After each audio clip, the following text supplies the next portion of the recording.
Hello and welcome back. Today we're going to go over short codes in Microsoft Teams. These are put in place to help you utilize the platform in a much quicker way. So they are called slash commands here in Microsoft Teams, and if you hadn't guessed by the name, they start by using the slash character. So let's go ahead and get started. So first we're going to start up here in the search bar, and we're going to use the slash.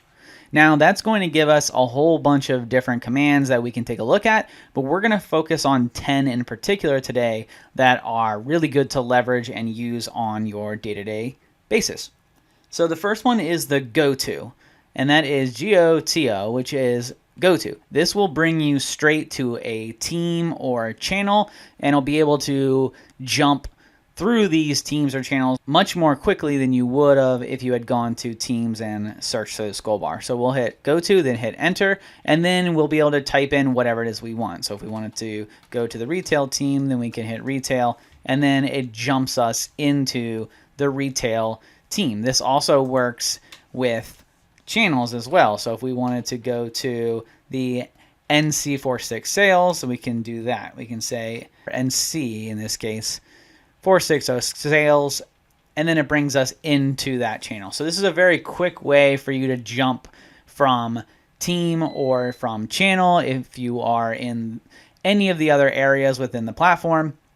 These slash commands make it so you can very easily and very quickly jump from one thing to another. The next one we're going to go over is call. Now you could go into the calls and then search for the individual.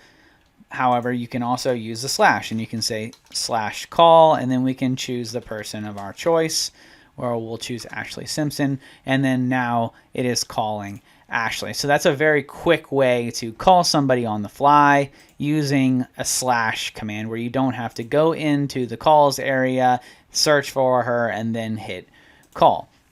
Next, we're going to get into chat, and as you might have imagined, is very similar to the call functionality where we can do chat, and we'll chat Bart Simpson, and we'll go ahead and we can type the message if we want. We can say, hey, make sure you take a look at this. That will then send the message, and then if we want to view it, we can hit enter, which will then take us to the chat. Now, we don't have to leave where we were in order to send that chat. As you can see, there it is. We could have worked in a particular document and then utilized the search in order to write back or respond or send a chat to somebody. So we wouldn't have to go physically into the chat. So that's very powerful if you're working on a document. If you're in a team, you can just use chat and then write whatever it is to whomever, and then not even have to leave where it is that you are. So I could say, hey, how are you? Send that chat, and then continue to work on whatever it is that I'm doing. Now, the next one we're going to go over is activity. That is how you would be able to view someone's activity. So we can go to activity, hit enter, and then we can choose that person. Maybe when we want to see what Ashley is doing, we can choose Ashley, and it'll show what activity she has. It doesn't look like she has done anything. That's probably because she's a bot. We'll choose Lee this time. And there is Lee's activity that he has gone through. It looks like he's, worked on a few different documents, sent some chats. So that is some activity, how we might be able to view somebody's activity. Next one we're going to do is what's new. So if we type in what's new, hit enter, it's going to bring us into the help area where we can take a look at what all is new within Microsoft Teams. This will show you any updates. This will show us company-wide task lists. They'll show us lots of different things that have to do with Microsoft Teams and its updates. This is very, very useful when you're going through the platform as Microsoft is constantly releasing new updates to desktop, web, iOS, Android, etc. for the Microsoft Teams application. And a way to stay on top of all that is here in the What's New area. And see, this will show you all of what's new and the lifecycle policies within Microsoft Teams. So definitely something to keep in mind. I have an Android, so I can take a look at what the newest release was, what all Microsoft is doing in their release of Microsoft Teams. This will also bring you into an area where you can view specific topics, you can view specific trainings if you'd like, and then you can read a little bit more about Microsoft Teams to help you integrate and roll out the application to your team. Next, we're going to get into mentions. So if we do \mentions, and then that's going to bring us to our feed where somebody has mentioned you. So again, instead of going into the activity bell and then having to filter out by mentions, we can simply \mentions, and it will bring us to that area. So that's something that is extremely powerful. You can also go to your saved lists.